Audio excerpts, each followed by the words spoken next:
people, welcome to another episode of Sew Addicts. Today's episode, we are learning how to make a two-piece day party, summer party wear, and I know I've been gone since forever. I'm telling you, I kind of needed a break from everything.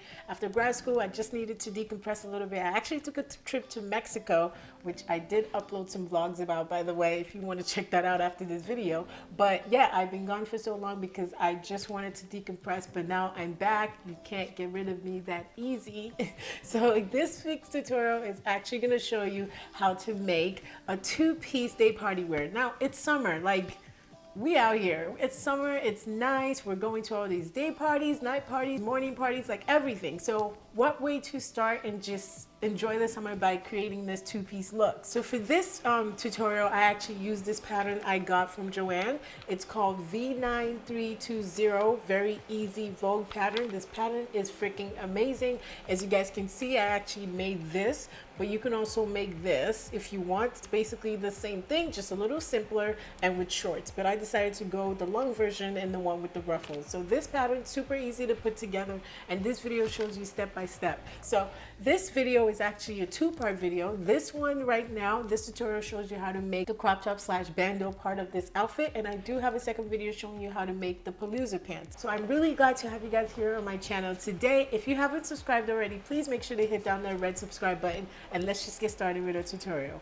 So we're just going to go right into the materials we need for the two-piece day party look. So obviously you want to get your fabric, which is about 3.5 yards. You also want to use a zipper, which we're going to be using for a pants later on in the second part of this video, and also buttons for the closure for our top, and of course your pattern. So the pattern again is V9320, and this actually comes in custom cup sizes for your top. So in order to get this measurement, you want to get the size of your bust and also the size of your high bust and subtract these two measurements. Now this gives you a difference and you're able to tell which cup size you are. So now we're just going to walk through the patterns for our actual top. So now I have my front pattern, which is on fold. You want to cut two of this, one for yourself, one for the lining, and also one for the interfacing.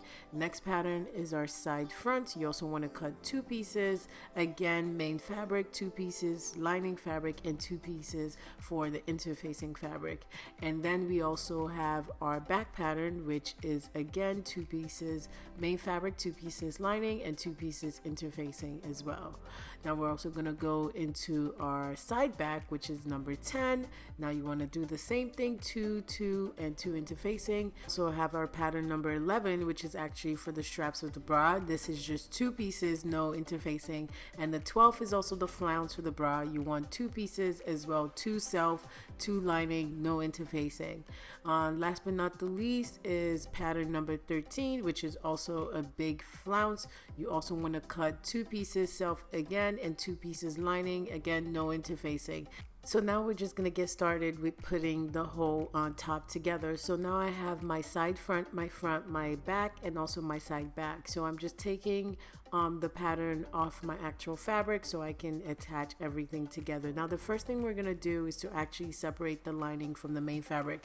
And you guys notice my lining is the same thing as my main fabric. You could definitely use a different lining if you want, but I just decided to keep it the same. So now I'm going ahead and actually going to press my interfacing on my main fabric. You want to make sure to do this for all your pattern pieces for the front. Again, you want to make sure to do this for your front piece, your side front piece, your back piece, and also your side back piece.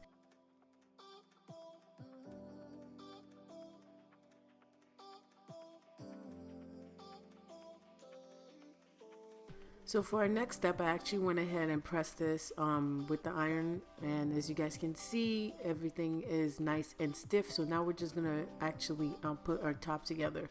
So the first thing you want to do is attach your side front to your front. Now the front is this rectangular looking piece, so you want to attach this curvy looking piece to the rectangular looking piece.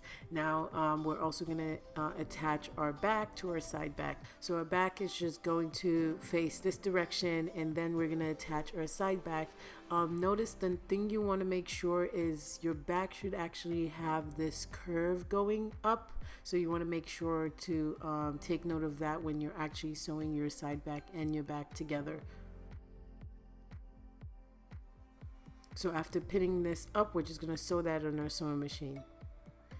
So I went ahead and actually sewed everything on the sewing machine. As you guys can see, the front has a nice curve. Now, one thing I do want you guys to remember is to actually sew your lining as well. Now, whatever you do to the main fabric, you want to do to the lining. The lining doesn't have any interfacing, but you want to do the same thing as well. Now we're going to attach our side back to our front. Now, again, you want to have that nice curve from your front to your back. So we're going to attach this at the side seams on the sewing machine. So make sure to create that curve, as you guys can see, going from the front to the back, and sew this on the sewing machine. Again, you want to do the same thing for your lining. Do not forget your lining. Make sure to do the same thing for your lining as well. So I went ahead and actually attached everything. So this is giving us the shell for our front. Now we're going to attach straps to this. So the straps is pattern number 11, just like I said. Now you cut 2 of this. So we're going to fold each side of our straps in half, and we're going to press this with the iron. So the idea of this is to actually create a nice strap that's going to go with our top. So again, you're going to fold this in half and actually fold it again in half and press this on the iron, and we're just going to edge stitch this on our sewing machine. So again, I went ahead and actually sewed the straps down. As you guys can see, I edge stitched right there on the sewing machine, and it created really nice straps for me to actually attach to my bodice. So we're going to attach the first strap on that princess seam right by the end of our center back. So we want to attach the straps facing downwards of our top. So we're just going to sew this right there at about a 1/2 inch from the top. Now while we have that going, we're just going to go right ahead and actually prep the flounce for the top. This is pattern 12 and 13. Again, we do have the main fabric for this and also lining pattern as well. So you want to separate the main from the lining. We're going to get to the lining later. So make sure to open up pattern number 13 and also open up pattern number 12 as well. So pattern number 12 is actually going to be attached to the edge of pattern number 13. So now we're just going to sew pattern number 12 right there. Again, right sides facing right sides, and you're going to sew this down on your sewing machine. Make sure to attach each pattern on both sides of pattern number 13. Now again, you want to make sure to repeat the same process for the lining as well, as we're going to be attaching the main fabric to the lining also. So after sewing this down, it should look something like this. Now we're going to go right ahead and actually attach our lining to our main fabric. So you want to make sure to attach the lining right sides to right sides, and we're just going to go ahead and just pin that down nice and neat. Now the purpose of this is because we're going to actually sew the outer edge of this flounce. So you want to make sure to pin this down nice and neat, because we're going to actually sew the outer edge of one edge to the other side on the flounce. So we're going to go on our sewing machine, and again, as you guys can see, I'm sewing from one edge of the flounce, and we're just going to sew only the outer edge of the flounce. So you want to make sure to have this laying nice and flat. Nothing is puckering or bubbling anywhere, and you want to make sure to get this nice rounded stitch around the edge of the flounce. So we're just going to go right ahead and actually trim this down as well. The purpose of trimming this down is because we're gonna actually edge stitch this with our sewing machine as well. So after trimming all the excess fabric away, you want to actually make sure to press this with the iron. So now we're just gonna take that extra seam that's left over, the extra seam allowance, and then we're gonna press this towards the lining. As you guys can see, my lining is the same as my main fabric, so I'm just picking one part that's a lining, and I'm just pressing that extra seam allowance towards the lining. Now after pressing this with the iron, we're just gonna go right under a sewing machine, and we're just gonna edge stitch this right at the seam. So again, you want to make sure that when you're sewing this, your extra seam allowance is actually facing towards the lining. So we're just gonna lay this down nice and neat on the sewing machine, as you guys can see, and we're just gonna edge stitch that right at the edge of the seam. It should look something like this when you're done. This allows the lining to lay nice and flat, and also gives you a crisp finish. So when you're done doing this, you want to make sure to also fold this out nice and neat, and also press this with the iron. So now we're kind of getting to the fun part. The next thing we're going to do is to basically attach our flounce to our main top. Now the flounce is going to be attached basically to the top of the top. So we're gonna attach this right at the edge of the top again. Make sure your notches are matching because we do have notches from the patterns, and we're just gonna pin this right at the edge of our main top, and we're gonna do this all the way from left to right. Now we're just gonna stitch this again at about 1/4 of an inch on the sewing machine. So I went ahead and actually stitched this down, as you guys can see, nice and neat.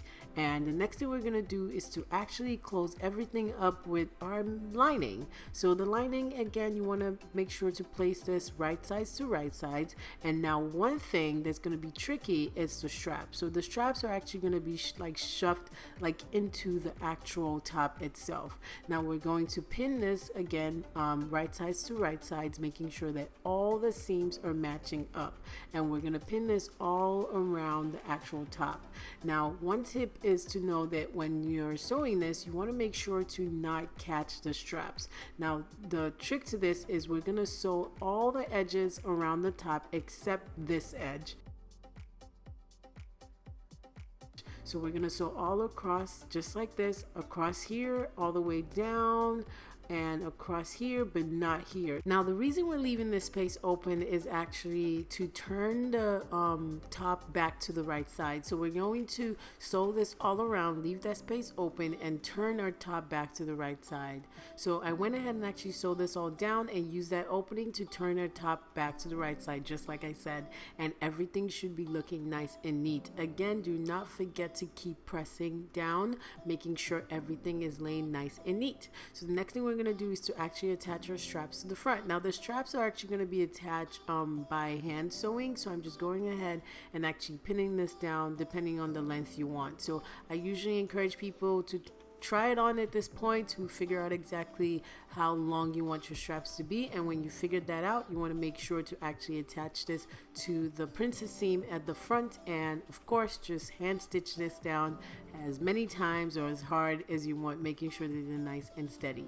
So now we're actually going to finish up that hole over there that we left open. I went ahead and actually top stitched that on the sewing machine, and the next thing I went ahead and did was to actually attach buttons to this. Now you can attach any form of closure you want. You can attach some hook and eyes, some buttons, pretty much anything, but I decided to just add some buttons to this, and after doing that it looks something like this. So I actually have a buttonhole machine, so I was actually able to create buttonholes, but if you don't, you could definitely just attach a simple hook and eye to create a closure for your top.